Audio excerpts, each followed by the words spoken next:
All right. It'll probably take a few seconds to kick in here. Let's let the gears get rolling. But the stream has started. Are we live? Are we live? Bit of a delay, but I think we are live. Yes, we are. Are we there yet? Are we there yet? Are we there yet?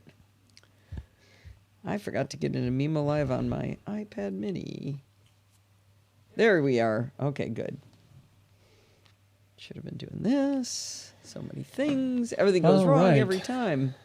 Hello, everybody. Well, Alan thinks we should do roll call already. What do you think, Steve? I think we should. Yes. We've got Alan and Bruce is back after a long absence, and Jason and Jill and John and Mike and Rick and Sandy and Michael Westbay. And I thought I heard Rose come in. Yep, Rose is there, and we got some wheels to wheel up the back of the line. All right. And, let's see, did I get both Johns? Nuclear John as well as John. Got a full crowd. Nice to see you guys. Happy New Year, everybody. Happy New Year. Am I peeking? No, I was just too excited. All right, let me hide that. What are you doing open? You don't need to be open. So what do you think of my new camera angle? Yeah, it looks totally different. That camera angle. It looks like it's off by like 2 inches. Yeah, probably it might be even closer to 3, depending on what I'm doing here. So you might recall that Steve bought me the Pro Display XDR last year, and he bought me the fancy pants stand, and the stand was too tall. It was the top of the screen was actually, I do have it higher than I want it to be. I'm going to bring it down a little bit. It was 4 inches above the top of my eye line, which is really, really uncomfortable. And so he bought me the Pro Display XDR's VESA mount and an articulated arm. So my monitor now is on this. Let's see, does that work? Did I send it? No, it didn't send. There we go. So that's the arm. Actually, I took the picture when it was sitting down on the table. We'd probably get a more elegant photo of it. Probably could. So I can now raise and lower it at will. I can get it all the way down to the ground. And it has to be like 1 or 2 inches off the bottom of the table. The bottom has to be 1 or 2 inches off the table to be at your eye line, roughly. For the top to be at your eye line. It's less than 2 inches from the bottom right now. That's a little bit low for normal work, but I should probably go up a little bit. It's real easy to push it down. It's harder to pull it up. There. That's better. So did I see that John retired successfully? Did he? Oh, congratulations. Fantastic. He's trying to find a Walmart that needs a greeter. It's a greeter. We have a friend. Don't we have a friend who retired and became started to work as a cast member at Disneyland? No. Okay. We know somebody who was a cast member at Disneyland before now. Oh, I thought that was a. David Sparks was was one of the jokesters on the Jungle Cruise. Yes. All right. I'm going to do one more silly thing. I want you guys to all set New Year's goals that you can achieve. So let's start with that.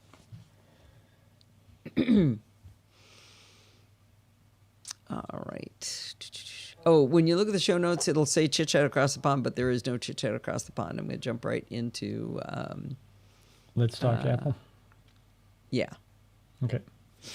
All right. Hey, Sandy, is the possessive of Bart Bouchat's this? Bart Bouchat's? I think that's right, because it's Forbes's, right?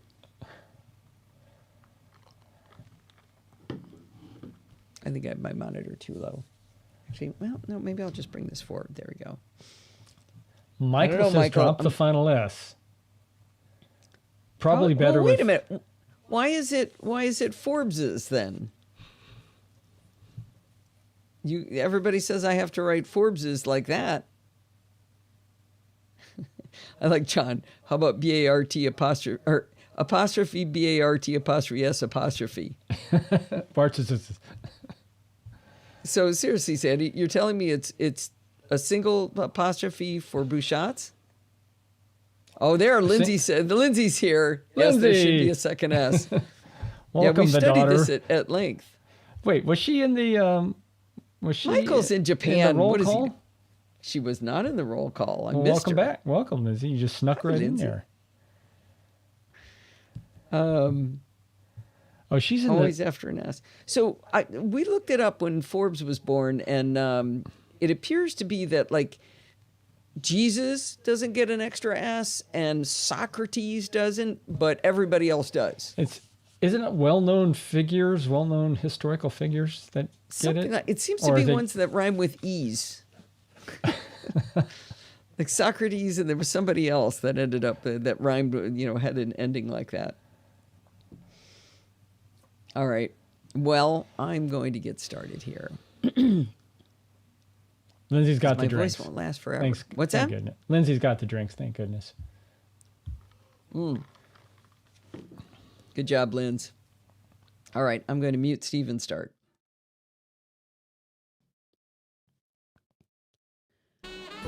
Hi, this is Allison Sheridan of the NosillaCast podcast, hosted at podfeet.com, a technology geek podcast with an ever so slight Apple bias.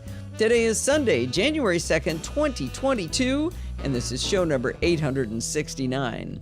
Well, I bet that's the only time I'm going to get the year right for the next, what do you think, 2-3 months, right?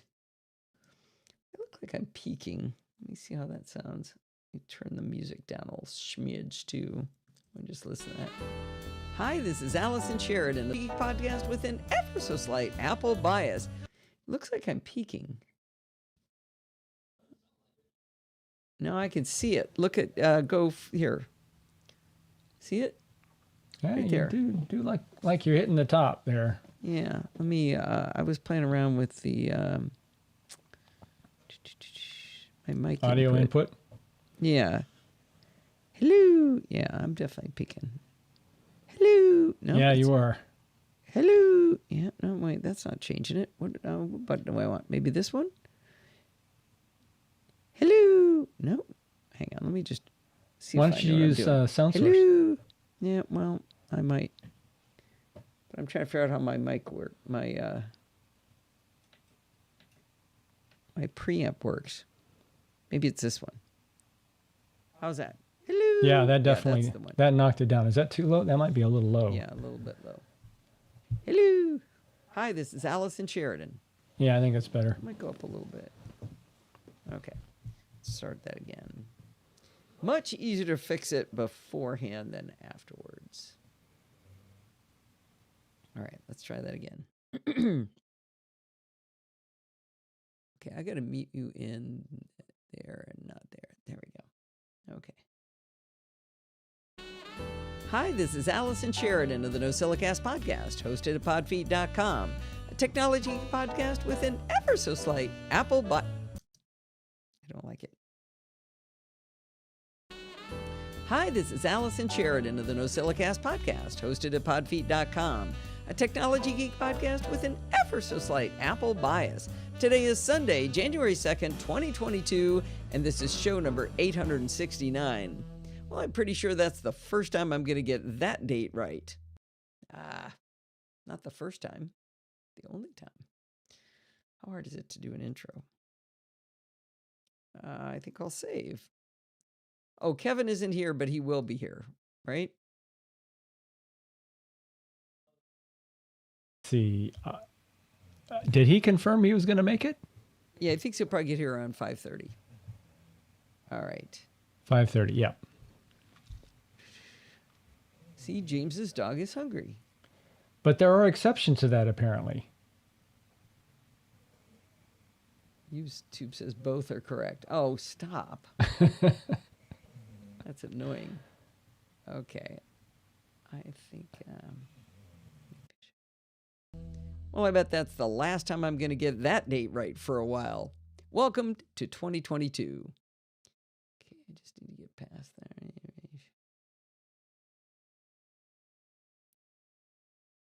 Okay, chapter mark. Yes. Well, Rick? I guess it's Rick's job, huh?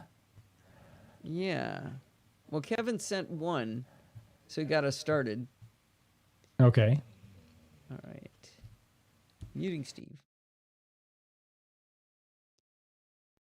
Well, this week, actually today, I had the great pleasure of being on Bart Bouchat's 100th episode of Let's Talk Apple. That's a monthly podcast all about Apple news.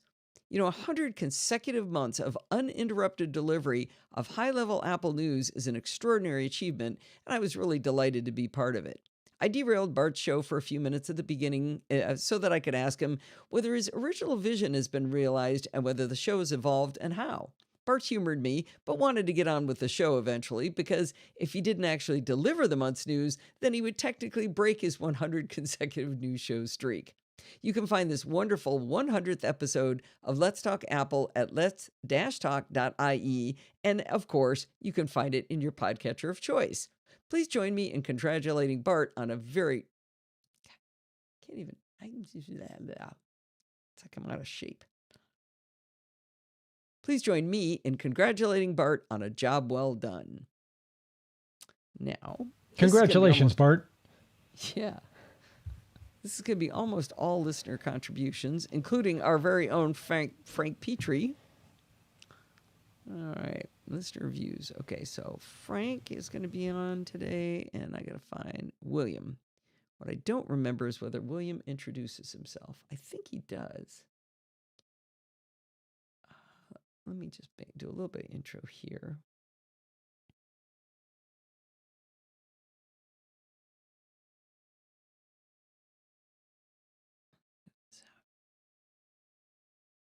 I'm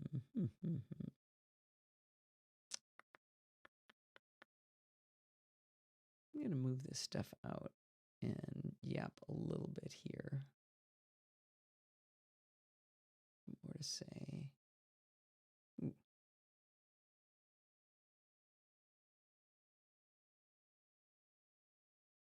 Okay.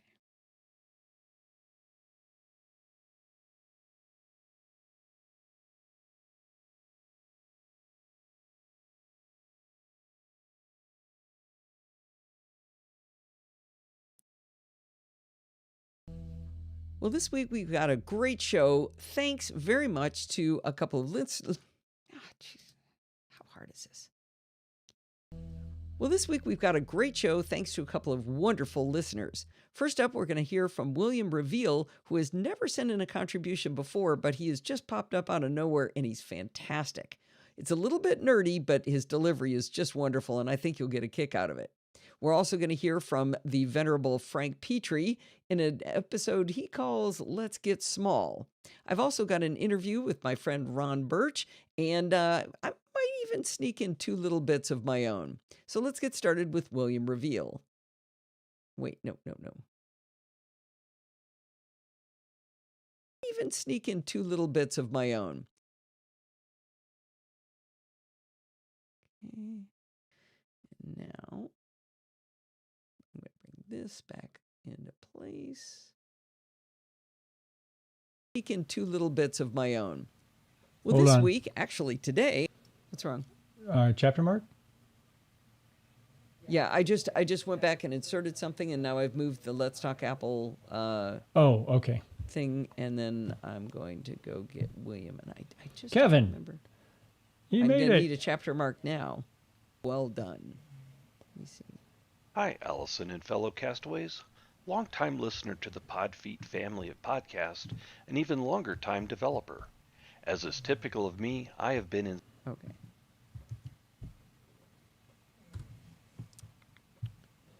Let's see. I think I'll do the chapter mark right here.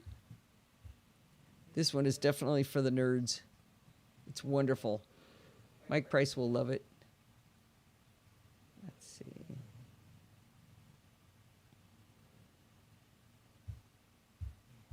Now, as promised, let's hear from William Reveal.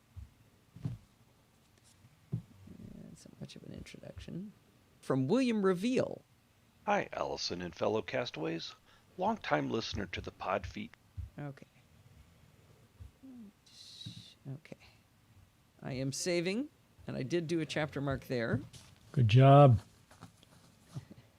This is about an IDE, an integrated development environment. Boy, I'm gravelly today. So, Kevin, your project must have been successful if you're here. Glad you made it. All right, I'm going to mute you, dear. All right.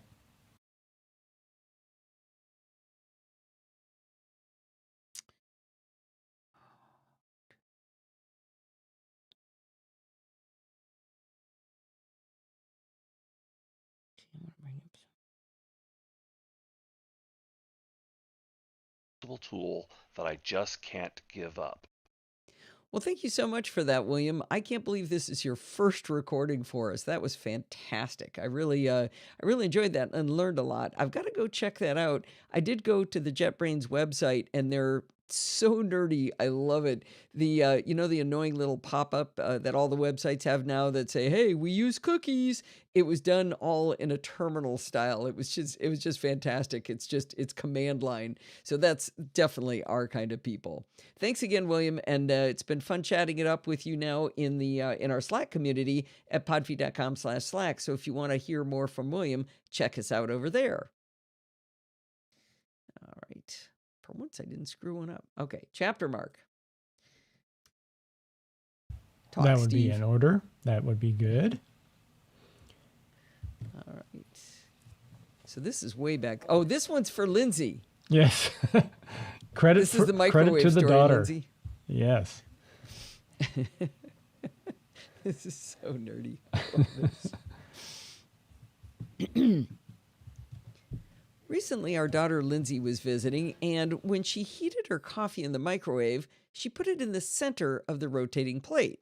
I pointed out to her that it would heat more if it was on the edge of the plate, as it would pass in and out of the field of radiation. Steve backed me up on this point, and she was very happy that we schooled her. Fast forward to a few weeks later when I put a plate off-center in the microwave with a tortilla and some cheese on it, and I cooked it for 30 seconds. When I opened the microwave, the cheese that was over the center of the rotating plate was fully melted, but the cheese near the edge was not. Could Steve and I possibly be wrong? Could the center provide more heating? Obviously, we could have gone to the internets to look up the answer, but what kind of fun would that be? And that's not what two engineers do. With Christmas presents to wrap, decorations to put up, meal planning for days of guests coming, packing planning for a trip to see the family, and 2 podcasts to create to publish early, we set all that aside to do an experiment. We started with 2 identical coffee mugs, each filled with exactly 1 cup of tepid water. While one of the scientists suggested that the other scientist had made the meniscus of the water a few molecules higher in one mug versus the other, the measuring scientist suggested that this margin of error would not be significant. Next, we measured the temperature of the water in each mug with our handy-dandy Craftsman laser thermometer, making every effort to set the angle approximately the same into the mug. In the initial temperature measurement, the 2 mugs of water were off by several degrees. We theorized that the difference in temperature was caused by the running water changing temperature as it came out of the tap. Oh, this is going to be a lot of water breaks. Oh, thanks, John. The cups are not identical. Aliquoted.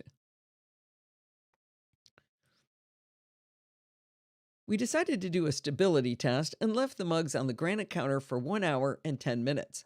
After stabilization, the 2 mugs were at 72.1 degrees Fahrenheit each. The next step was to engage in a healthy dialogue on when to measure the temperature of the heated mug. On the one hand, it would be best if the temperature could be measured whilst the mug in question was still in the microwave, allowing for as little heat dissipation as possible. One scientist pointed out that she was too short to reliably hold the laser thermometer at an appropriate angle to measure the water inside the mug and still be able to read the display on the thermometer. Sorry.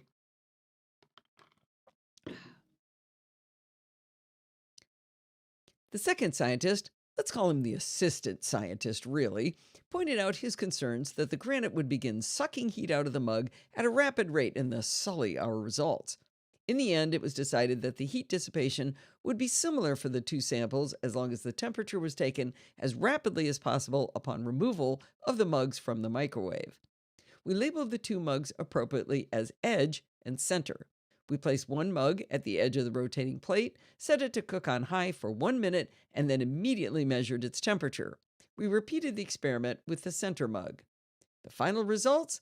The center-placed mug heated to 2.6 degrees Fahrenheit higher than the edge-placed mug.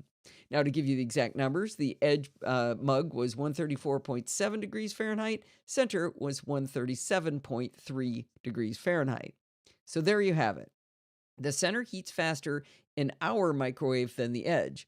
As scientists, we feel obligated to point out that a sample set of 1 is not a good proof of concept, so if you would like to repeat our experiment and report back on your microwave, that would be swell. In the meantime, we're willing to admit that we were wrong all these years and our biochemist daughter is smarter than us. Good job, Linz. Hey, Lindsay, I did have a question. Did I use, I used stability test for you, just for you. Did I use it correctly? We had fun. So who were these two scientists? Not quite right, she says. Oh, well, you got the joke, though, right? What'd you say, Steve? Who were these two scientists, anyway? An assistant scientist and another scientist? That was fun. We can discuss semantics later. She's going to school me on that. All right, we're going to go to Frank next. Frank, you're up next. Yep, I think Frank, I believe Frank introduces himself. All right, here we go. Let's see. I'm going to make fun of John in the last one. Chapter mark? Thank you.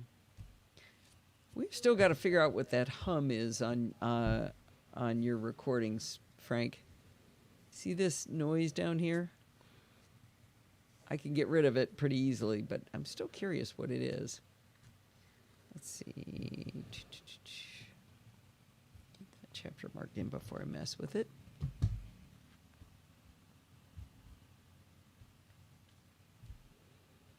There we go. So listen for, I don't know if you'll be able to hear it, but let's see if you can hear it. Is smarter than us. Let's Get Small by Frank Petrie. You hear that? It's hard to hear from here. Okay. The magic of Hindenburg drives me crazy in a lot of stuff, but it really does this well. Let's Get Small by Frank Petrie. Recently, I purchased some new Apple gear. This was born of a concept from over a year ago. I wanted to see if I could create a quality-looking video with entry-level hardware. I kicked off this experiment with the iPhone SE 2020. It had only one lens, but it had a sizable amount of the guts of that year's flagship iPhones. My concept could be accomplished with the addition of several key accessories. First, I replaced Apple's camera app with Filmic Pro, a video app which would give granular control of my settings, such as focus, swipe balance, f-stop, and so on. I could further improve the image with a collection of Sandmark lenses and filters. The camera would be mounted to a previously purchased Osmo gimbal, allowing for impressive stabilization when combined with Apple's optical image stabilization. And, as an unexpected bonus, I'm bound to a power chair. Combined with the aforementioned gimbal, plus Apple's image stabilization, this would make for buttery smooth dolly shots. As for the files, the iPhone 13 mini only provided 128 gigabytes of storage, but years earlier, I had purchased a SanDisk iXpand 128 gigabyte flash drive. Combined with my new iPad 6's 256 gigabytes of storage, that's a total of a bit under 400 gigabytes altogether. Well, actually, if you include the Flotsam already on board, it's more like 300 gigabytes.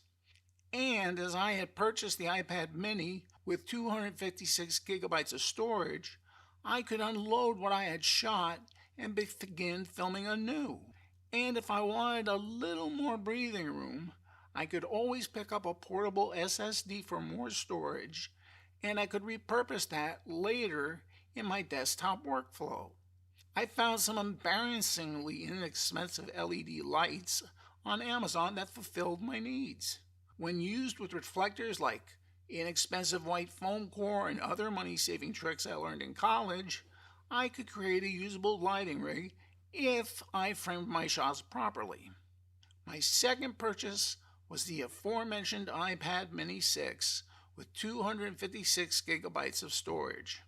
I traded in my iPad Air so I could purchase the 256 gigabyte model. Not only would this allow me to dump footage off the camera onto the iPad Mini 6, I would be able to view it on a reasonable sized screen and possibly even perform some rough cuts of scenes using LumaFusion. After using the iPad Air for nearly a year, having it sit in a stand next to my iMac, it seemed a cheesy second monitor. Granted, the size of the iPad Mini will be limiting as to use cases with my iMac, but again, I came across a few videos that had some innovative ideas as to the role it could play in my desktop workflow. One tech used it to keep his calendar open on it all day.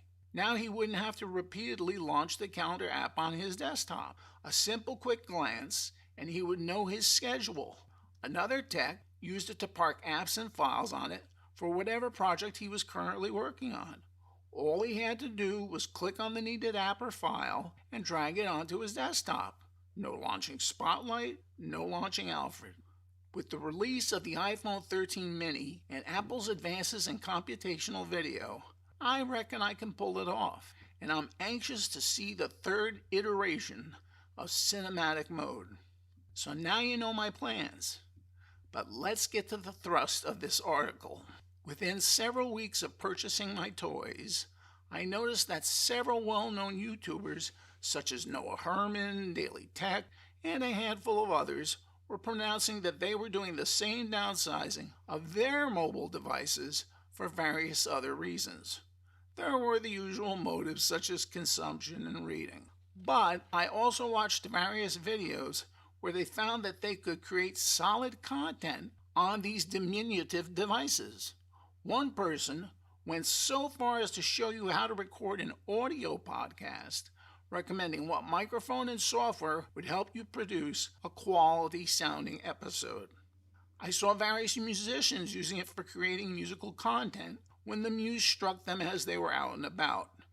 Beat makers seemed particularly enamored with it, especially the size and form factor.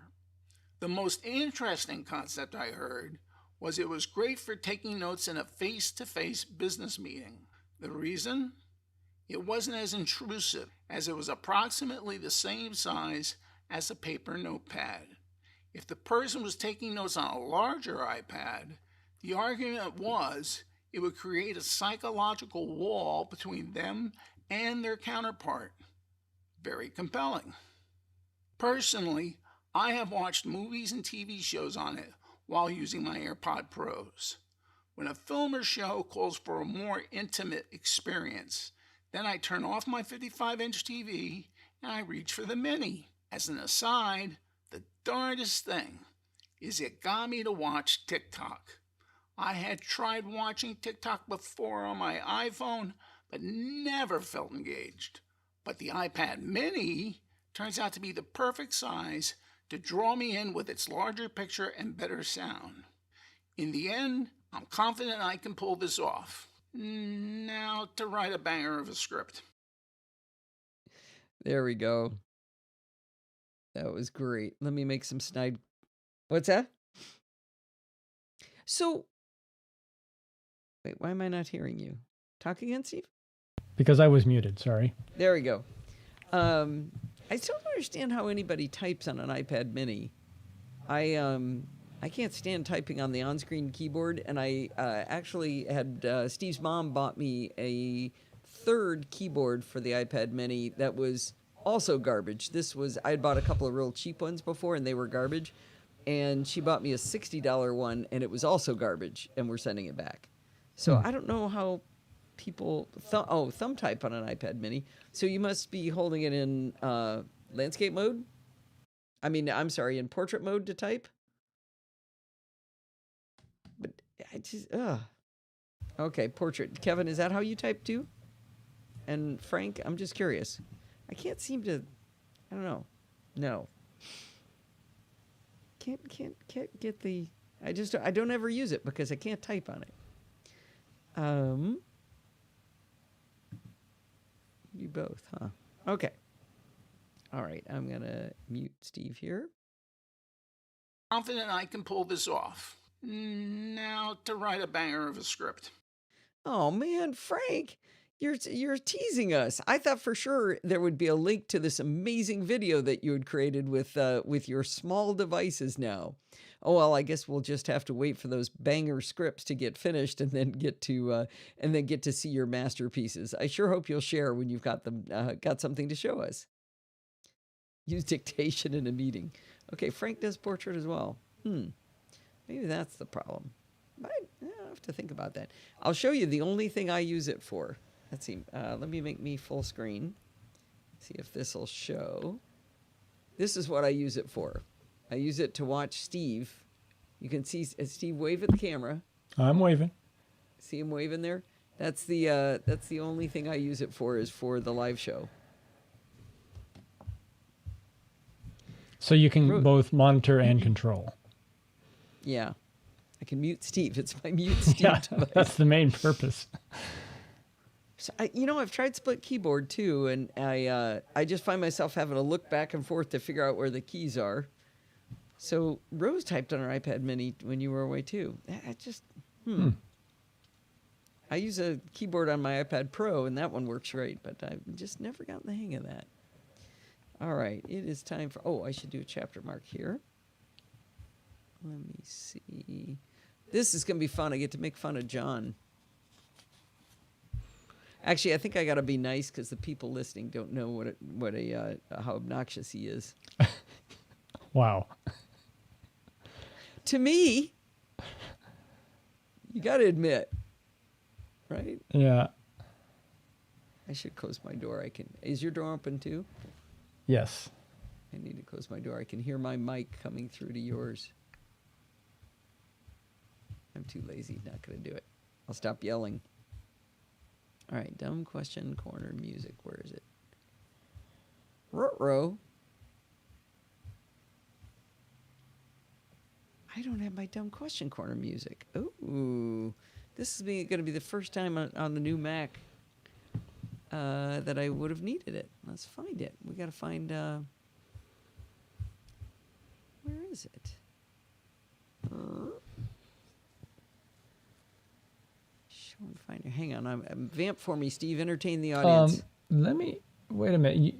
There it is. You're on a new Mac today, different than what you've been using? No, it's the first time I've needed the dumb question corner music on the new Mac. Oh, wow. That's been a while.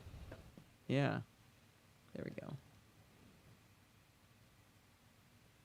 Got something to show us. Dumb. Actually, that goes down on this track here. All right. Now I can...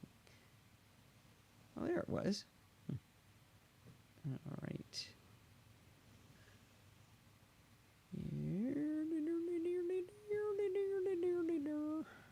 Where is it? There it is. Okay. Nope, that's not it. There it is. Okay.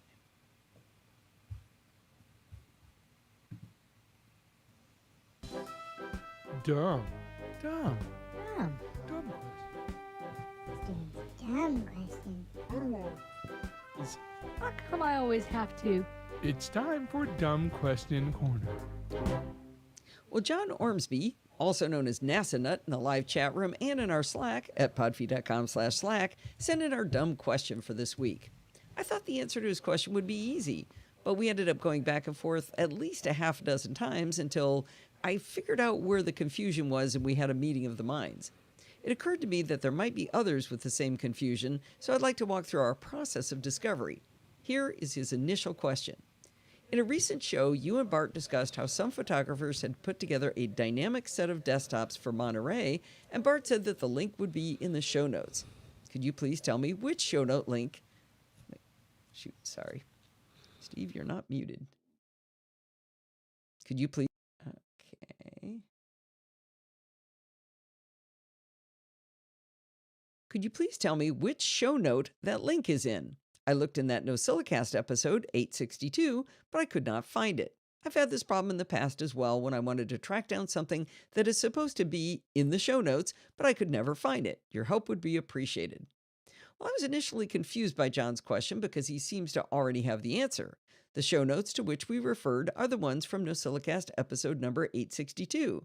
Since I didn't understand his fundamental question, I suggested, why don't you search podfeed.com? And in fact, the dynamic desktops he was looking for come up as the second result. But he still wanted to understand the show notes and how they work, since we've referred to them so often. In his next email, I got a little more clarification on where we weren't speaking the same language. He wrote, I had assumed that while I was listening to a NosillaCast episode and someone says link in the show notes, I would expect to go to the show notes for that episode and see a link to whatever item was being discussed, i.e. not the whole story, just something like softwarewehadiscussed.com, vendorweinterviewed.com, or sourceofinterestingstory-we-discussed.com. I often can remember the episode that something is discussed, but not necessarily within what section of the podcast. I did not realize that while I consider security bits, dumb questions, tiny tips, etc. as part of the NosillaCast, it would appear that you consider them, at least security bits, as a separate podcast, so the mentioned links are not in the NosillaCast show notes, but in a separate security bits show note. I'm going to make it. Don't panic. Okay.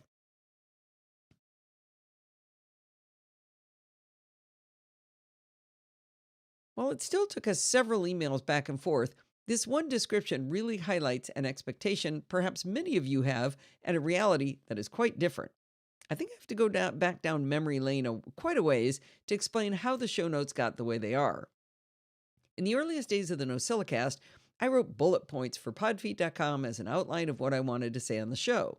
This seems like a great idea, and it works for many people, but it doesn't work for me. You see, I think in whole paragraphs. I don't think in bullet points. In order to create a bullet point outline, I would write out everything I wanted to say, and then I'd go back through it and change all of the language to be short enough to fit in a bullet and remove, verbs and things. I realized after a while that I was adding work to my life while actually removing value. If I simply wrote out what I wanted to say, then there would be a useful blog post to go along with the show. As time went on, I started to have more and more to say, and the blog post for the podcast episode was getting longer and longer. I remember going to a talk about WordPress at Blog World Expo one year, and I asked a question about the tool, but I prefaced my question with, I write a 5,000-word blog post each week, and before I could ask my question, the instructor simply said, why? I didn't have a really good answer. Sometime in 2015, I decided it was time to make a change. I asked the audience whether it would be acceptable to them if I made every subject a standalone blog post. There was some little bit of a revolt at the change. Well, one person, and I want to say it was Sandy, but I could be misremembering, suggested that as long as there was still a blog post for the NosillaCast that had links to every associated article, then everyone would be happy. For the last nearly 7 years, that's how it has worked. The NosillaCast episode post has links to every article included in the show. What John was looking for was a simple list of links to every piece of software, hardware, and anything else with a link all piled up in the NosillaCast post. I think that was a reasonable expectation, and in fact, it's exactly how the Mac Geek Gab does it. Every subject, if it mentions a product or another article, is listed with its associated links. But the Mac Geek Gab subjects aren't written as blog posts. They're extemporaneous, so there's no associated content. It works great for that show, but it wouldn't make any sense for mine. I remember talking to another podcaster many years ago about how I do blog posts for every article, and he said the funniest thing. He asked me, aren't you worried they'll read instead of listening? Without missing a beat, I said, gosh, you're right. That would be terrible if they got the content they wanted to consume it. Anyway, John did explain that this second layer of abstraction from the NosillaCast post down to the blog post does require him to remember which segment the thing he was looking for was in. While adding to John's cognitive load is regrettable, that might be where the search comes into play. To be honest, that's how I find things on my site. At one point in the discussion, I decided to create a diagram for John to explain how it all works. I made 4 boxes on the left representing 4 blog posts. And inside each post, I put in 3 imaginary links. Then I connected those 4 blog posts to one NosillaCast episode post, inside of which I put links to the 4 blog posts. Now, there's 2 more pieces to this puzzle, and one of them turned out to be an eye-opener for John, so maybe it will be for you as well. After I create the post for the NosillaCast, with the links to the blog posts, I run a Keyboard Maestro macro that copies just the titles of those blog posts and their links, and it pastes them into the application feeder that I use to create the podcast feed. That feed is also called an RSS file. Now, the reason you and John care about that particular file is that's what puts all of the links into the show notes in your podcatcher.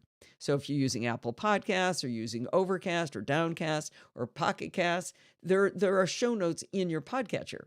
When you're listening to the show, you can access the list of blog posts, and tapping on any one of them will take you to the blog post with all of the associated links. This is when a light bulb went off for John. He said that it had never occurred to him to look in his podcatcher for any of this. He explained that 99 times out of 100, he's doing something like driving, mowing the lawn, or walking the dog, so pulling out his phone and tapping into the podcatcher app wouldn't be practical. I don't know if any of the rest of you have ever wondered about these mysterious show notes, but I had fun chatting with John about it, and even if only one other person didn't understand how my show notes work and why, it might be valuable to talk about it here. I also thought it might be fun for you to know the genesis of the show and the notes, if you haven't been on board, for all 16 going on 17 years of the podcast. There we go. And see, I didn't make fun of John once. I can't hear you, Steve. Because I'm muted again. I think he had a legitimate question. Well, at one point, what was it I said at one of the end of the emails, John? I said, I got to find out whether any other listeners are as stupid as you. You guys know John. You know how he talks to me, right? Oh, yeah. Wait, the podcast will be able to drink soon? Yeah, not till 21. Maybe that'll be a fun joke. What year will that be? Oh, I think I get to stop talking for a little while. Oh, I got to do support the show. No chapter mark yet. Did save. All right. Whoop. Nope, not there. Here we go.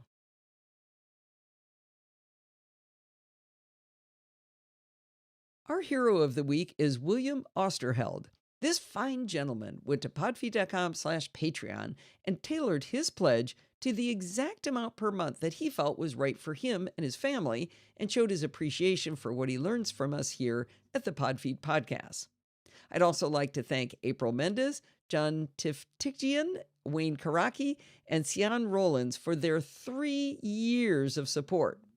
All of these people find value, and they give value back, and for that, I thank them. All right. Ron actually did a blog post. Good on Ron. Okay. Yeah. I mean, he gave me enough content that I was able to build it. Have you introduced Ron, at least to the our chat room? No, but I think I call him my buddy Ron. Good friend Ron. Let's see. So Frank was here. That one. And here comes Ron. Number files original. This is the good one. Yeah. Right. Oh, I edited his. He has a habit of sniffing. For your pleasure. Yeah. Or no, clearing his throat. That's what it was. All right, let's start on this. For that, I thank them. So you guys have all heard from my buddy Ron many times before, but probably not for a while. Our buddy Ron is just our buddy Ron. How you doing today, Ron? Doing great, thanks. All right. Last week Ron came over. Ron comes over every week, and last week Ron came over and he said, "I have a new toy." And of course, you know, if you tell me you got a new toy, your punishment is that you will now have to do a review for me. So, first of all, tell the audience what it is you're going to tell us about today. What is it called? It's called the Aura Ring. It's a wearable, and it's a health monitoring device. But it's a ring. It's not a watch. It's not an earring. It is literally a ring like you would wear on your finger. Okay. All right. Well, we'd like to start with a problem to be solved. What was the problem you wanted to solve with this? Or was it just, this is cool, which is also a problem to be solved? No, I actually had a problem this time, although cool does rank pretty high on my list. In this case, I have an Apple Watch, the version 6, and it does everything I need it to do. However, it wasn't comfortable to wear at night to do sleep monitoring. And I had not found an alternative that was any easier to deal with. And so I was on the lookout for something that would be less obtrusive and would give me some more data on how well I'm sleeping.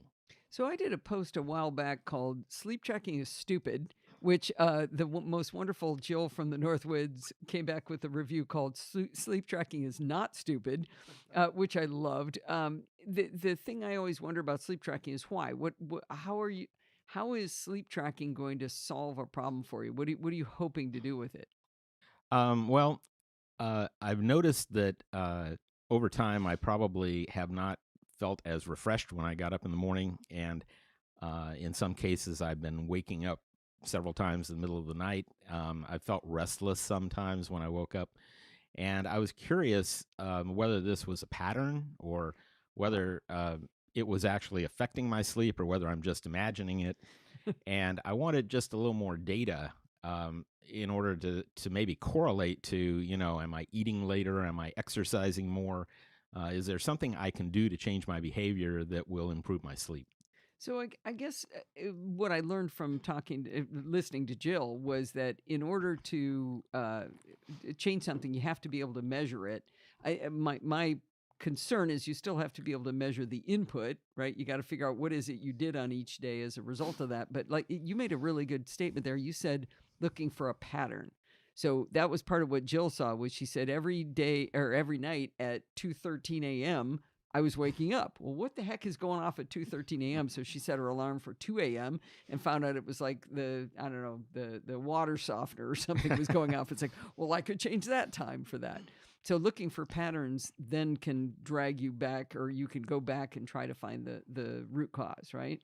Right. And one of the things that I was noticing later actually was that it also, the application that goes with it allows you to put tags, and the tags are notes basically that allow you to log certain things. Did I have alcohol that night? So you'd always have that tag. Well, yeah, that tag Yeah. is like just. That one's obvious. But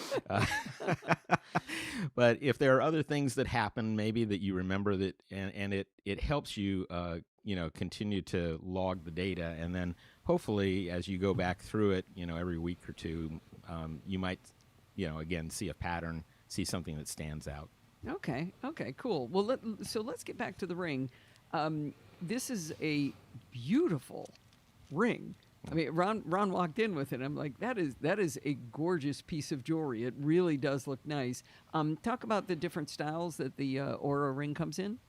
So the Aura ring, first of all, is manufactured by a company in Finland that all they do is wearables. They've been around for about 7 years. This is the third generation of ring.